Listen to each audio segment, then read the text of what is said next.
Swayam Prabha. Digital India. Educated India.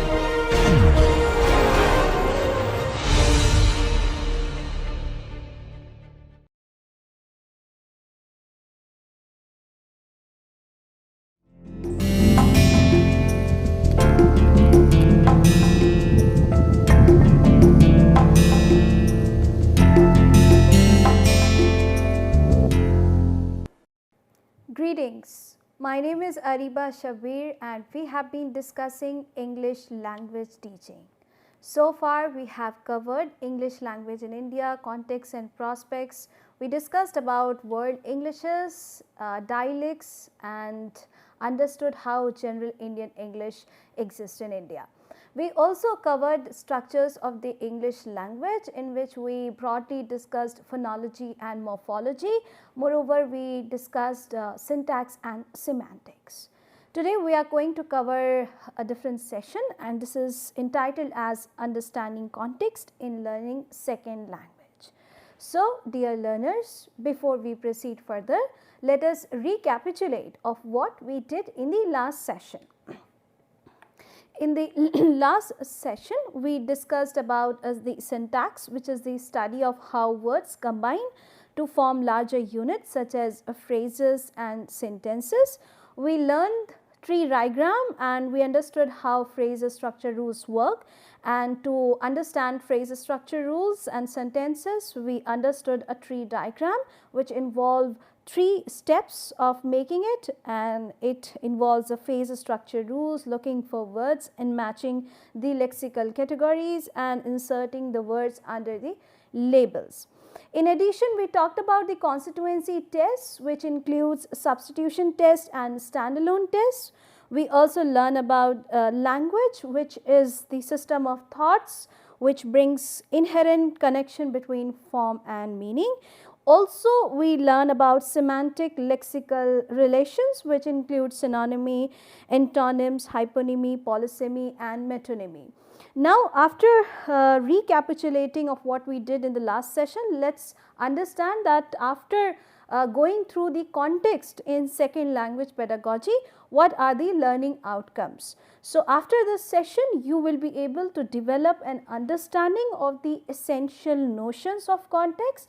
Moreover, you will be able to apply the framework of context to practical interactions in language teaching and learning.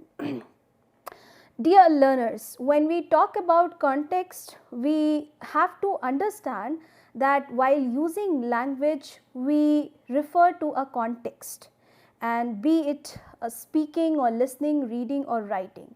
By context, I mean that there is a situation in which we refer to ourselves and we try to locate our utterances. Not only this, we try to put our tones into the framework of the context, and it also depends at how our audience responds, and that determines our language choices.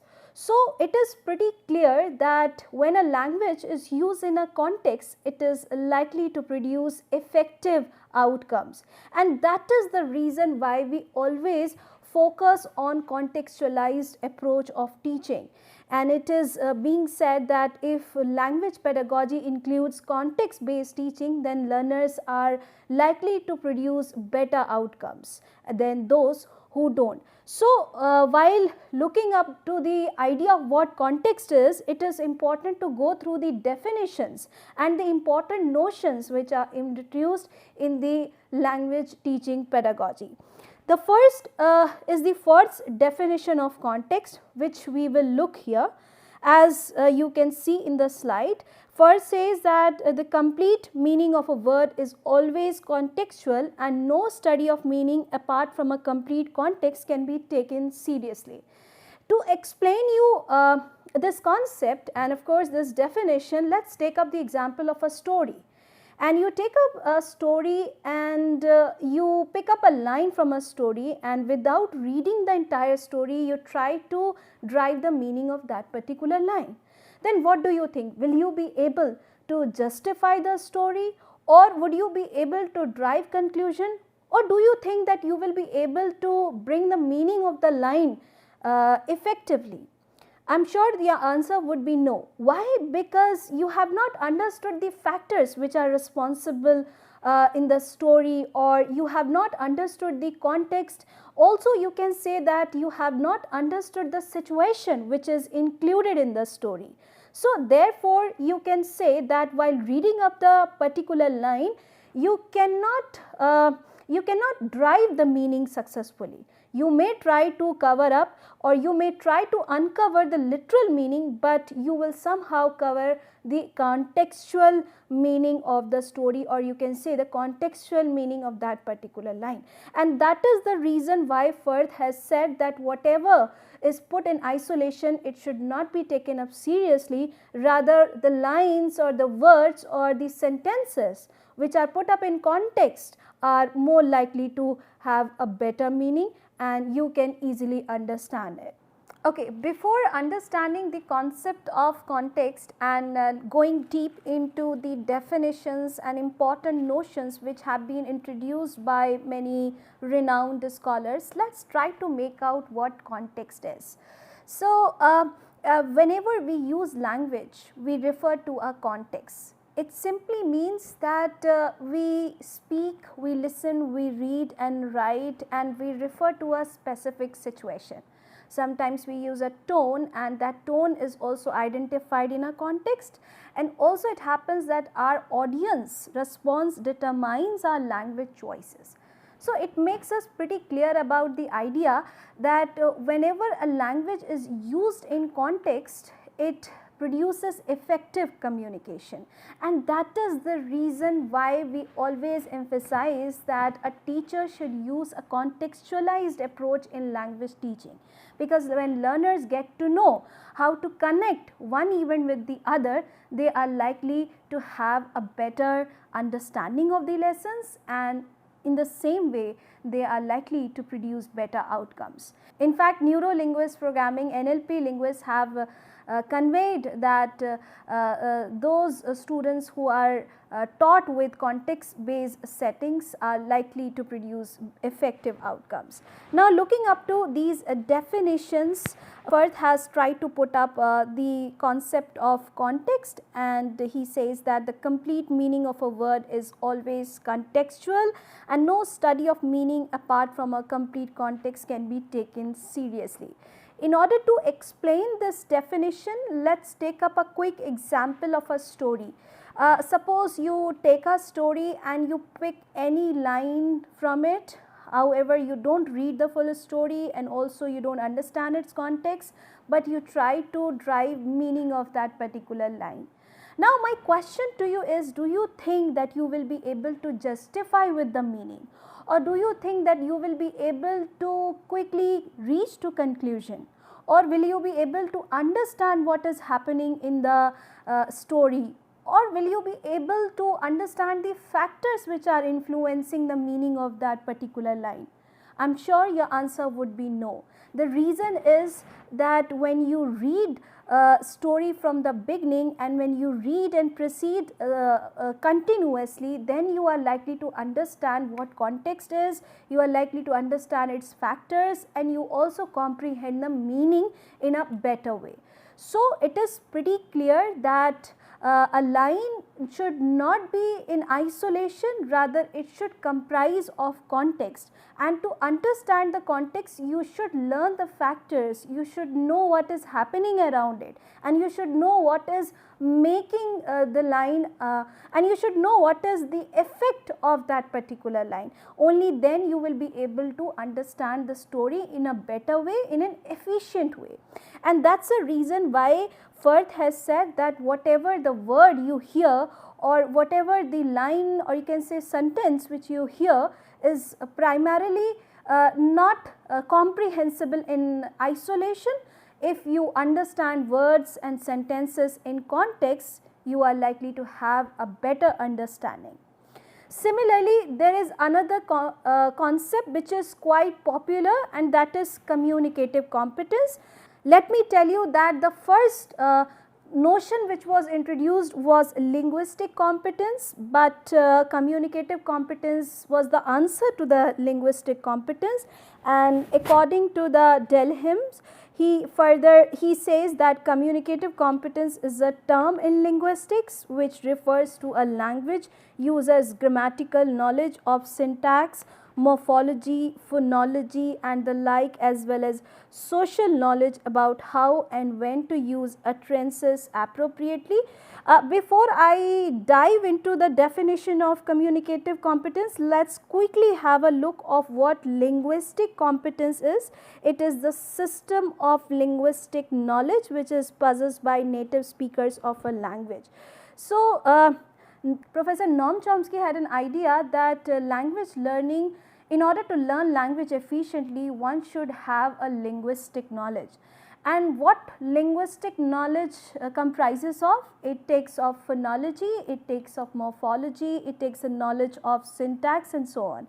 So, he thought that these linguistic units comprise of a knowledge which is essential for language learning and for having understanding of a language use. However, when Delhim came up with the idea of communicative competence, he introduced one important concept, and that is social setting, or you can say social knowledge. So, in addition to the grammatical knowledge of syntax, morphology, phonology, one should know the special knowledge of the social surroundings. That means one should have a knowledge of the utterances regarding their usages. For example, which utterance should be used at what particular point of time. This knowledge will make the speaker, will make the writer, will make the reader understand language efficiently, and not only this, it will enhance the idea of knowledge on which the theories are based on. Coming up to the next slide, we have tried to elaborate the idea of communicative competence. Delhim has further clarified that what communicative competence is. He says that whether and to what degree something is formally possible. So, it is not merely the reason of using linguistic or grammatical knowledge, rather one should know to what degree words and sentences are acceptable and they are formally possible when it comes to adjusting in a situation. And also he said that whether and to what degree something is feasible in virtue of the means of implementation available, whether and to what degree something is appropriate, or you can say is it adequate, or is it adjusting with the happy surrounding, or is it adjusting with the successful surrounding, and whatever the relation is being portrayed through the context in which it should be used and evaluated.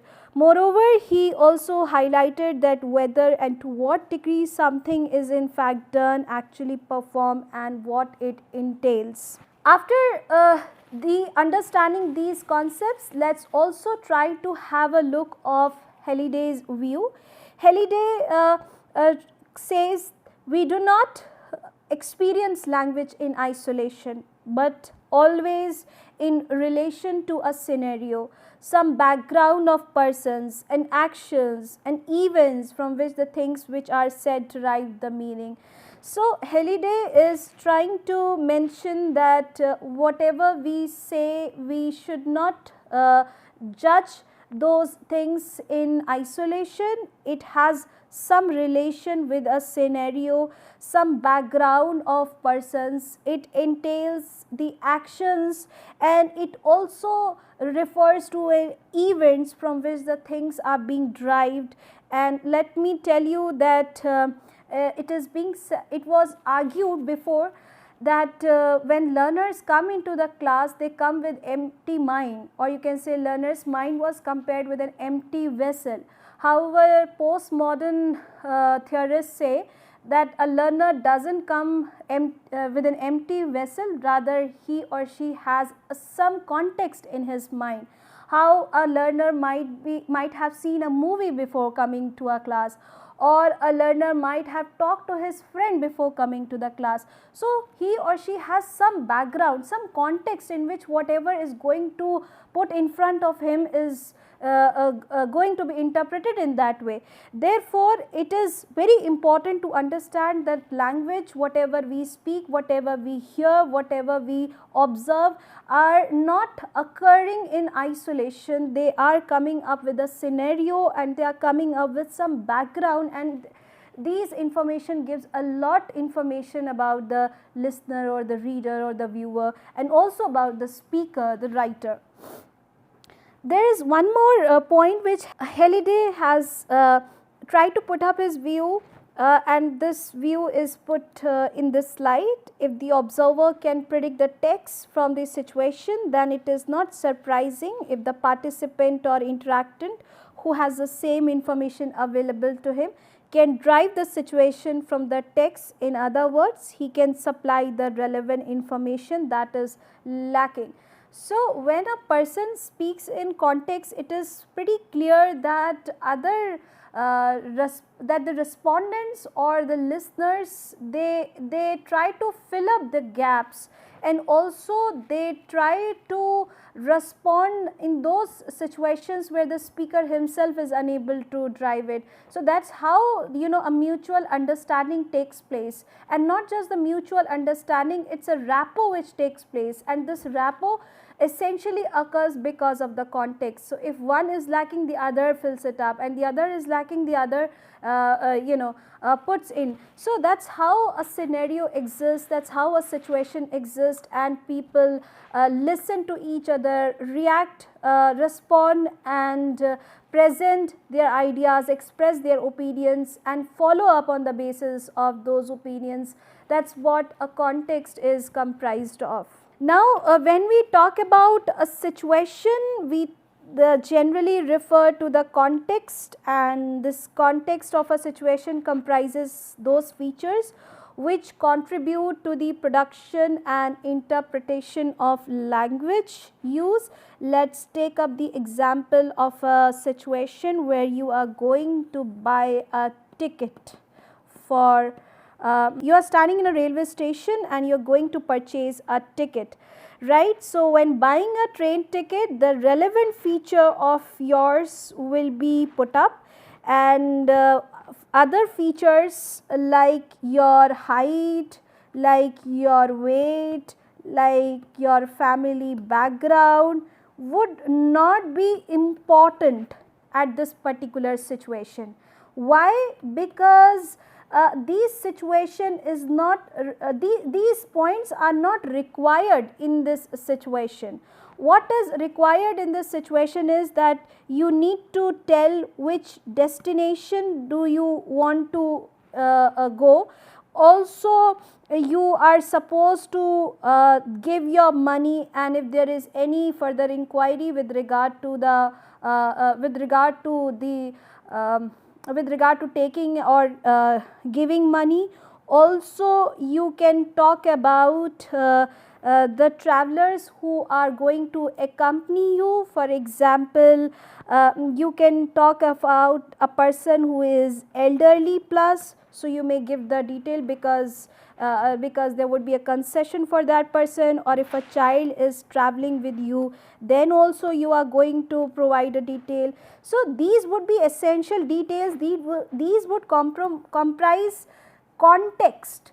What would be out of the context is the height, weight, family background, your business, your job, and so on. So, these things will not include in context. What context is that you talk about the details which are required for the purchase of ticket, for giving money, for taking back money, for talking about change, for talking about the number of travelers, for telling about the destination where you want to get down, and so on. So, these conversations are going to be very concise and would be dependent upon the crux of the content. Also, we talk about relevance when we discuss context, because relevance makes possible for the participants to identify those features of the situation that come into play when they make sense of a situation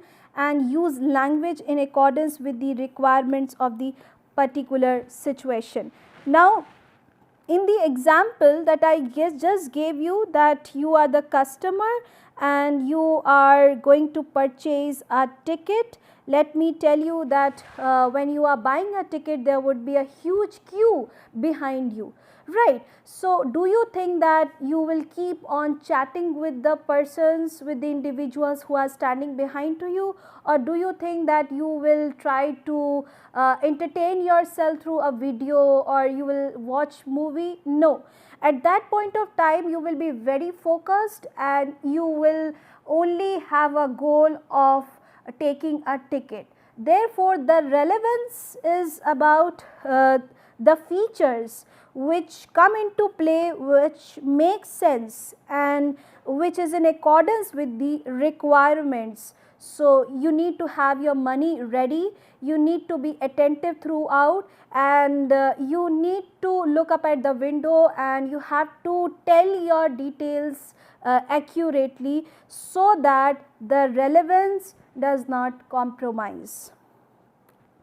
Then there is another important topic, which is schema. Schema is emphasized especially when we talk about context. And why?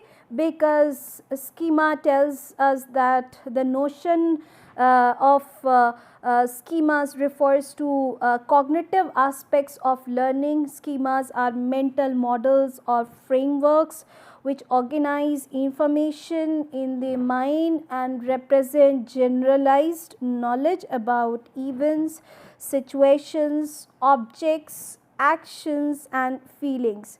So, as the discussion demonstrates that context is very abstract, right, and it is a mental concept. It is a mental concept, because whatever is being understood and whatever is being taken up is always referred to a background knowledge of the user.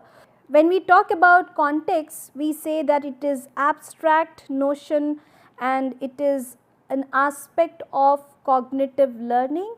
Why? Because learners already have a background knowledge, and whatever we speak, they take reference from their background knowledge and then they interpret it. So, you can say that in the train ticket situation which we discussed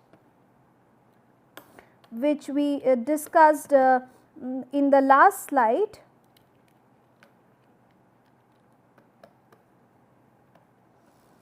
the customer can buy the ticket only if they recognize and identify the surroundings as an instance of buying a ticket situation.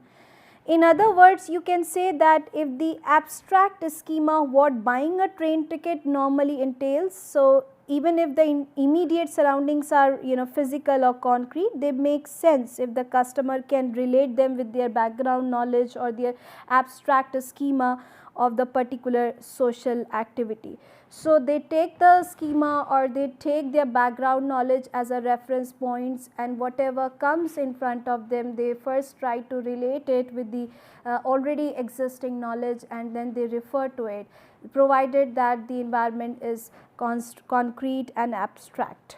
Now, we have another notion of dichotomies and context as a social construct consisting of the knowledge of conventions that govern communication practices within a group is accessible to members of the community. As a consequence, the analyst as a member of the community has first hand insight into the group's social practices and can utilize the first person introspection or observation.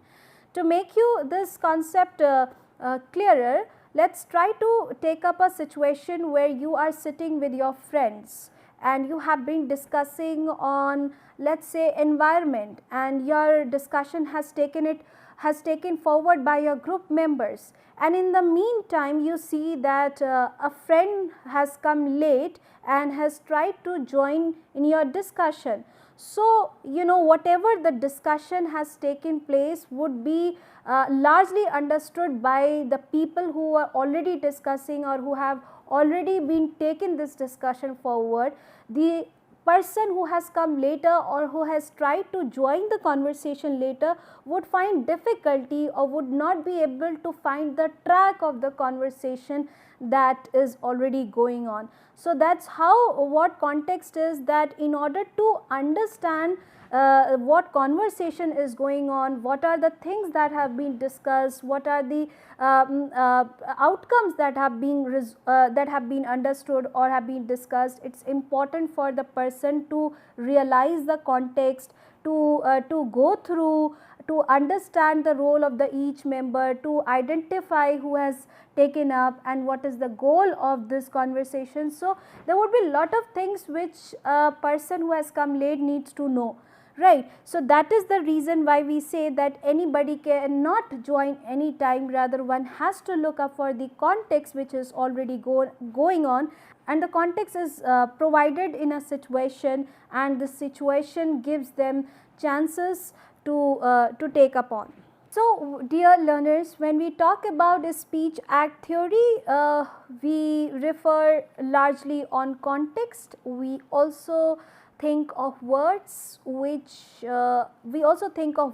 and sentences which are not merely the words or sentences which talks about the action to be taken or which encourages action to be taken right after it. So, let us try to look up at these words which are being presented in this slide. What is a speech act and what this theory is trying to convey?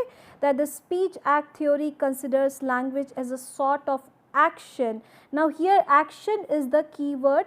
So, the speech act theory considers language as a sort of action rather than a medium to convey and express. The speech act theory was developed by J.L. Austin.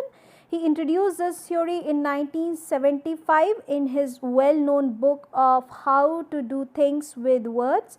Later, John Searle brought the aspects of the theory into much higher dimensions. So, speech act theory is basically about the action, or it is not just that the medium that conveys and express, but also how an utterance leads to an action. Speech act theory is further categorized into elocutionary, is being categorized into locutionary, elocutionary and perlocutionary. These three concepts are very important and interesting to note. So, let us first try to go through the locutionary act. Locutionary is an act of making an expressive meaning.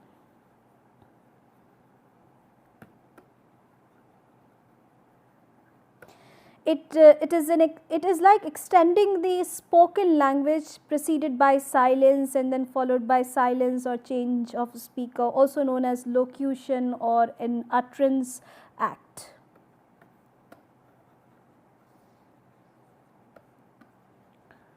Right. Locutionary acts can be discussed into two parts. First is the utterance acts as I just mentioned, and the another one is the propositional acts.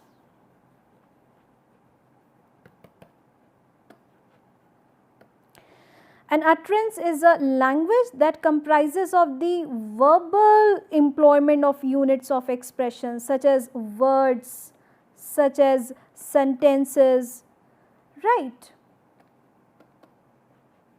And prepositional acts are clearer and expressive with a scientific, or you can say with a specific definable point, as opposed to mere utterances acts, right. And they may be meaningless sounds. For example, if you take up just the locutionary act, you can say the dog is on the floor.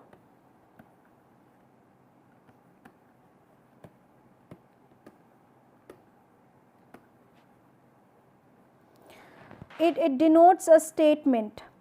If I say, do you want to have a coffee or do you want some coffee, it's an interrogative sentence and it is used to ask questions. Similarly, you can say close the door. It is an imperative sentence and it is also used to give direction, or you can say it is cold here. So, it is a declarative sentence. So, these are the examples of locutionary act. Now, the next thing is elocutionary. What do you think of elocutionary act is? It's in simple terms, it is an action taken by a speaker for speaking certain words. For example, actions that is promising or convincing. So, elocutionary acts, let me write it over here, promising, or you can say convincing, right. So, in as elocutionary acts of a language is that act in which a person is said to be doing something such as stating or denying or asking or promising or convincing. In an elocutionary act, it is not just the act of saying something, but the act of saying with the purpose of stating an opinion or promising or confirming or denying something. You can also say that an elocutionary act is done for the purpose of making a promise, a request, or issuing an order or a decision, or giving an advice or a permission. And if I have to give you the example of elocutionary acts, I can say that you can use I promise you to pay back.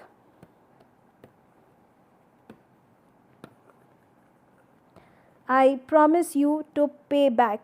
It is an elocutionary act because it is communicating the promise.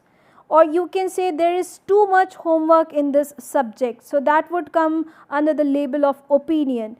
You can say I will do my homework later. So, in that case it would be a promise, right. Or you say go and do your homework. So, it would be like an order. So, therefore, elocutionary is an action taken by a speaker for speaking certain words, and these actions comprises of promise, conveyance, order, and so on.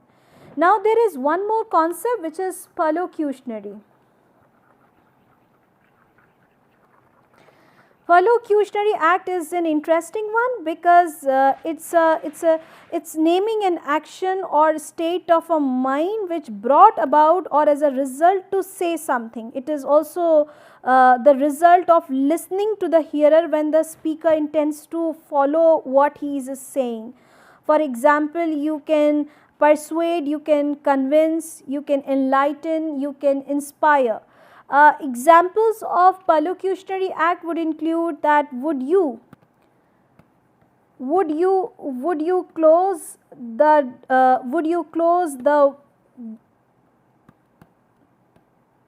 door. So, at one point if you look up at this sentence, you will find that would you close the door is a question, and it asks the listener to think if it is possible to close the door or not. But at the same time you see that there is a slight difference when it comes to the meaning of it, or you can say there is a slight difference when it comes to the intention of this question. It is basically a request, would you close the door. Similarly, you can use other examples like could you please bring me a glass of water. So, it may be asking a question, it may be just like that, is it feasible for you to bring a glass of water, but in reality, or if you deeply analyze its context, you will understand that it is not a question, rather it is about a request, and you are supposed to bring the glass of water right after listening this request. So, that is what perlocutionary thing works. When we talk about speech acts, we also refer to some indirect speech acts. This is very interesting one. You don't directly say to the listener that you are supposed to bring something for you, or you don't ask any favor. Rather, you say indirectly, and out of that indirect utterance the listener or the viewer is asked to do something. So, quickly let us take an example. You can say, I am feeling cold.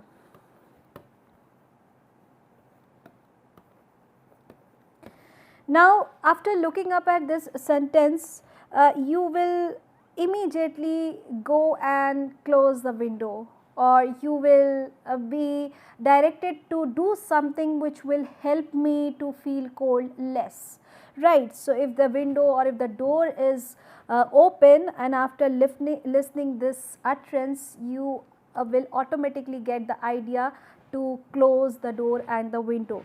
So, you need to understand here that not all the utterances are spoken directly, but there are some utterances which are coming under the category of indirect speech acts. So, I am feeling cold, or you can say I am thirsty. Basically, you are expressing yourself, you are expressing your you can say you are trying to express yourself.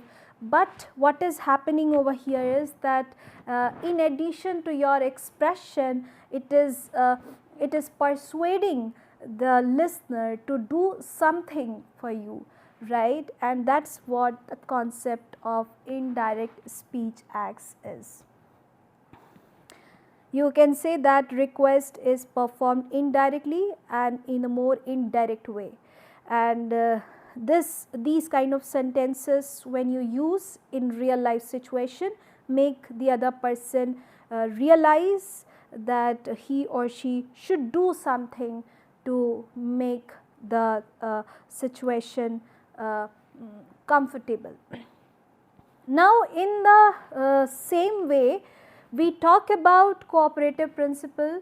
We understood what speech act theory is. Now, let us look up at the cooperative principle. It is in linguistics, it describes how people achieve effective conversational communication. Effective communication. Now, this is the key word in the cooperative principle, which was given by Paul Grice, and it was introduced in the concept of pragmatic theory, and it says that people achieve effective communication in common social situations. Common social situations.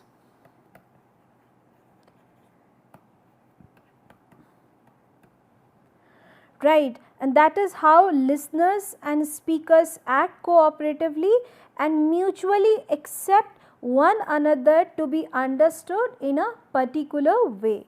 So, Paul Grice, who once mentioned that make your contribution such as is required at the stage at which it occurs by the accepted purpose or direction of the talk exchange in which you are engaged, unquote. So, this was given by Grice, in which he wanted to say that your contribution should be in such a way that it should accept the purpose, or it should direct the communication which is taking place among your peer members, so that they can understand and they take it forward, and then you reach the goal. Right. Accordingly, the cooperative principle is divided into 4 maxims of conversation, and these are maxim of quantity, maxim of quality, maxim of relation,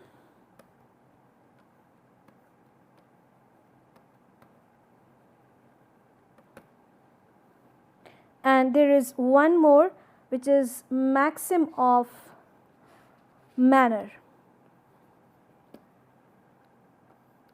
So, as I just talked about the maxims which were given by Paul Grice in the cooperative principle, let us try to understand in detail about the number of maxims that are being presented as maxims of quantity, maxims of quality, manner and relation. So, the first one is the maxim of quantity.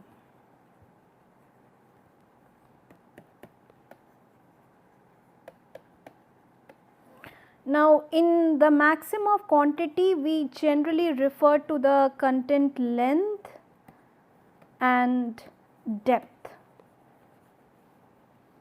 It simply means that the maxim of quantity is to be informative.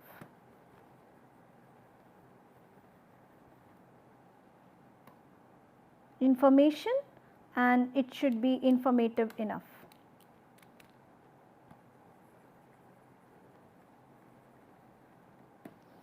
So, what you can derive from the entire maxim of quantity is that you should make your contribution as informative as it is required, that is for the purpose of the exchange. And also what Crease has tried to mention in this is that do not make your contribution more informative than it is required. So, this is the analogy which is used by Crease, and it refers to how much the length and the depth you should take into the consideration while exchanging information with the peer members. Now, the second one is the maxim of quality. Maxim of quality is an interesting one, and in simple terms it talks about the truth, right, and its quality should be truthful. So, you can say that one should make contribution in a way that promotes truth, or one's utterance should be evidence based. So, do not say what you believe is false, and also do not say for which you lack adequate evidence, right. So, contribution that that promotes truth, and also which consists of evidences. Now, the next one is the maxim of relation, which is also interesting, and it promotes us to understand how one should cooperate and one should communicate within a group and make that setting and context more comfortable. So, relation is referring to the relevance. When I say maxim of quantity, quality, and then there is another concept, that is maxim of relation. So, relation refers to relevance,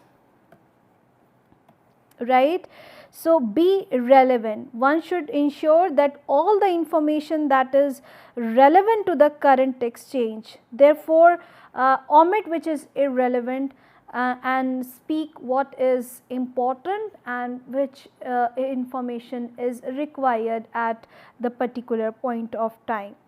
So, that is what the relation entails, and there is one more important maxim which is being put up by Crease, and he says maxim of manner. Now, this is an interesting one as it tells us to remain clear, or you can say it promotes clarity in a group, right. So, in simple terms, the maxim of manner is to remain clear.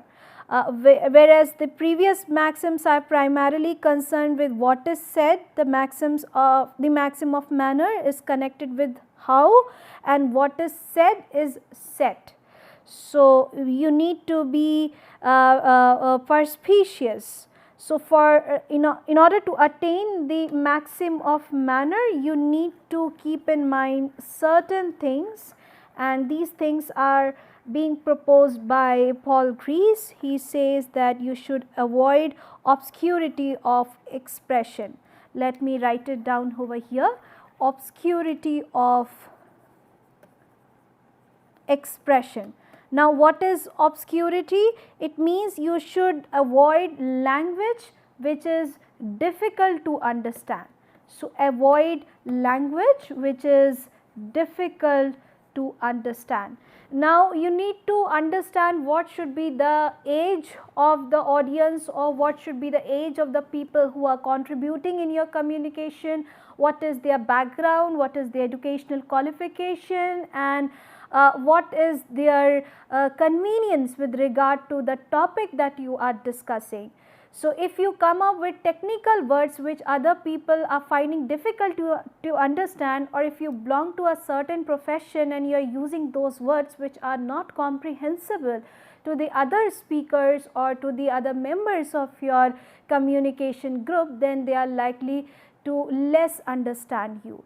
Right. So, the effectivity of communication would not take place. That is the reason why we say that before presenting your ideas or before communicating among yourselves, you need to consider the audience or the viewers' background with respect to their age, with respect to their background in terms of their educational qualification, and of course their profession. So, a person who comes from a science background would not be as comprehensible to the business person because he uses jargons, because he uses registers. So, by jargons and registers I mean that he or she uses technical words, and therefore similarly a business student would not be comprehensible to the arts student if he or she uses the words which are technical to his field. Therefore, one should know that what kind of words should be used so that the communication takes place effectively and all the members of the group cooperate to make the goal successful. One more thing which Paul Griese has mentioned is to avoid ambiguity.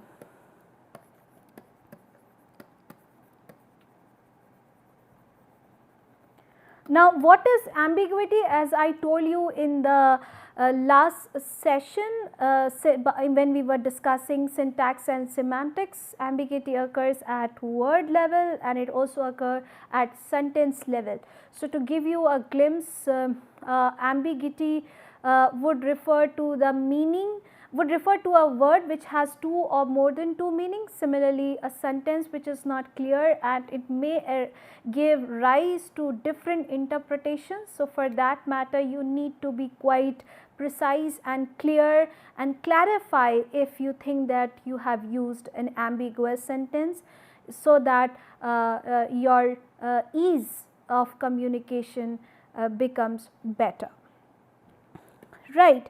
Then also in manner of in maxim of manner, Paul Griese talked about be brief.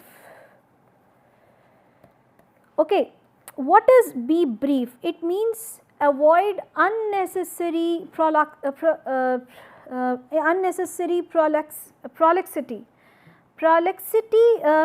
Here I mean that you should avoid the information which is not useful, or you can say which does not fall into your context, which does not fall into the situation in which you are passing through, or which is not really concerning with the team members who have been discussing a topic or who have been trying to put up your views or following your views. So, you know, in order to make the conversation precise, clear and optimistic, you need to take care of avoiding redundancy. Redundancy occurs when you speak something which is extra or something which is repetitive, something which is not required and which you have already spoken. So, you know, these things become extra and viewers may not take you then seriously if it persists. So, you need to take up certain things about your briefness, that your articulation, your word choices and your sentences become concise and they should avoid redundant expressions. Then there is one more point which is important to mention here is be orderly. Now, as the word indicates orderly, it refers to sequence, it refers to going step by step. You cannot put any point at any juncture. You need to think that which point should be taken up initially and which point should be taken up at a later stage, such that it becomes comprehensible and easy to understand by your group members. And you need to first brainstorm, then you need to introduce, then you need to add some details, you may take up some statistical details, you can add some rhetoric details, then you can conclude. That is how you proceed with the content. It is not like that you come and put up any point without even introducing or without making the base or the foundation. So, it is likely to produce less effectiveness. If you go through the order, then the information which is provided will make sense and it will be easy for the recipient to process in his or her mind. So, now we will discuss relevance theory, because when we go into when we dive into context, we talk about the relevance, and if you are understanding these concepts deeply, I am sure you have understood the idea of what relevance is and how relevance is important in a conversation. So, this is an important theory which was given by Dan Sperber, and it was presented with Theodore Wilson. So, relevance theory is a framework of the utterances which is interpreted, or you can say it is a framework for understanding the interpretation of utterances.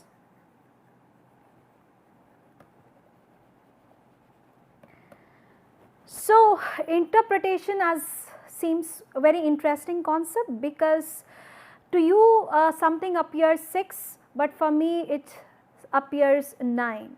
You know, for everybody situation and the context remains different, especially when we talk about the interpretation. We interpret our utterances in a different way, the other person interpret in a different way. So, that is where the interpretation starts taking its value.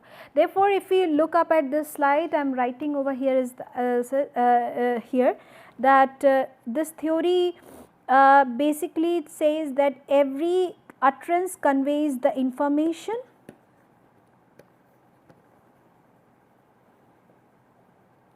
and that is relevant enough for it to be worth the addressee's effort to process it.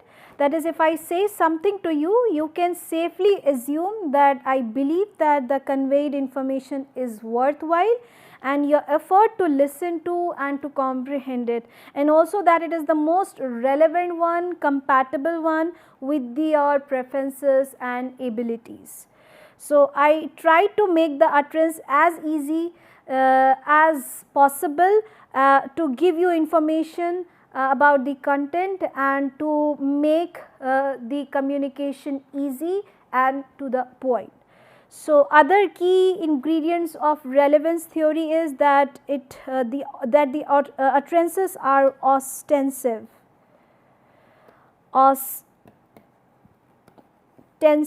Now, ostensive here refers to that they draw their addressee's attention to the fact that the communicator wants to convey some information, and also inferential.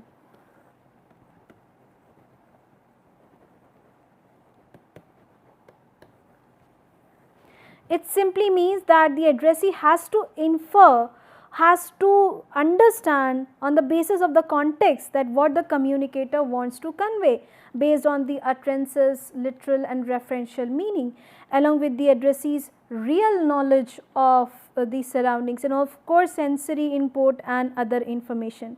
So, inferences or you can say inferential is something which is important and it is intended by the communicator as it implies explicatures and implicatures. Explicatures and implicatures.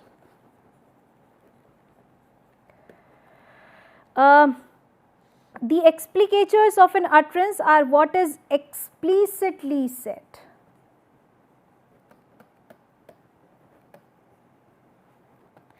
Often supplemented with contextual information, and implicatures implicatures are conveyed without actually referring to the context.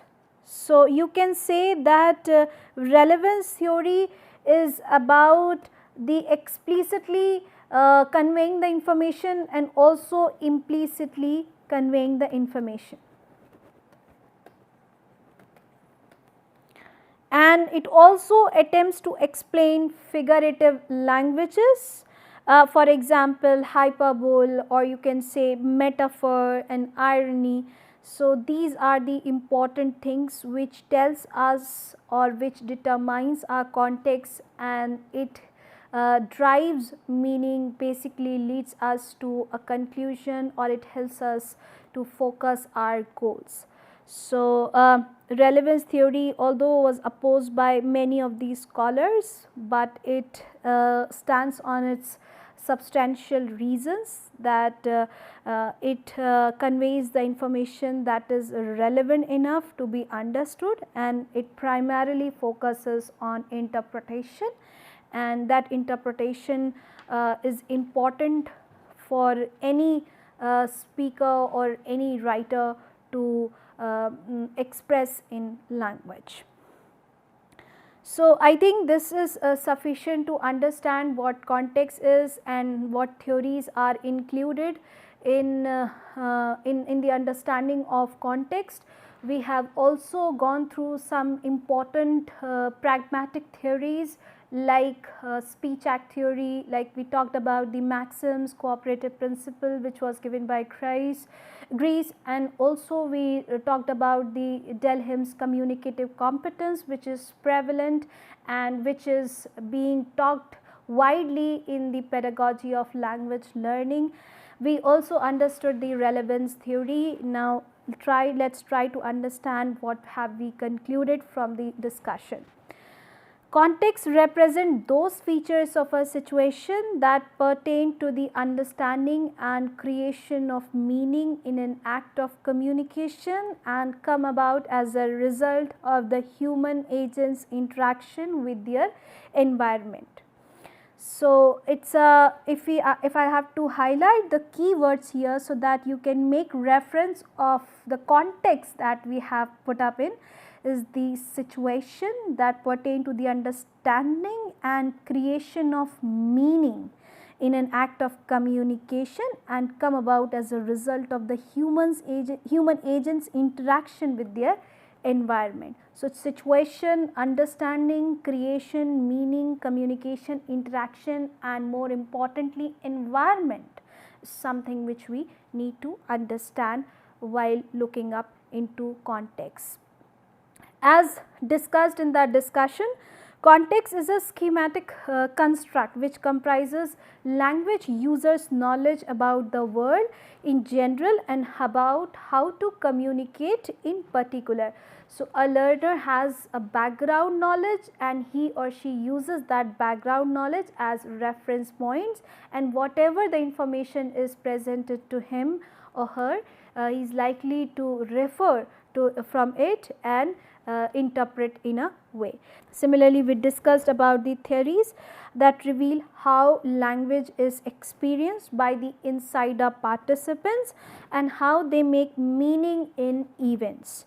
We also understood that the way the relationship between context and language is seen varies depending upon the particular focus and purpose of communication. So, with this we have come to an end. These are the references, and I am sure you have got a deep understanding of what context is and how we use context in second language learning. Before I conclude, let me tell you that in second language learning pedagogy, there has been a lot of debate of using context based approaches and context based materials. So, it has been understood from the wide researches which have been taken place, and these researchers have concluded that if we use context in our language settings, especially to the learners who have been trying to understand language and use language in a context, then context based settings are important, and they will and it is likely to give better results than those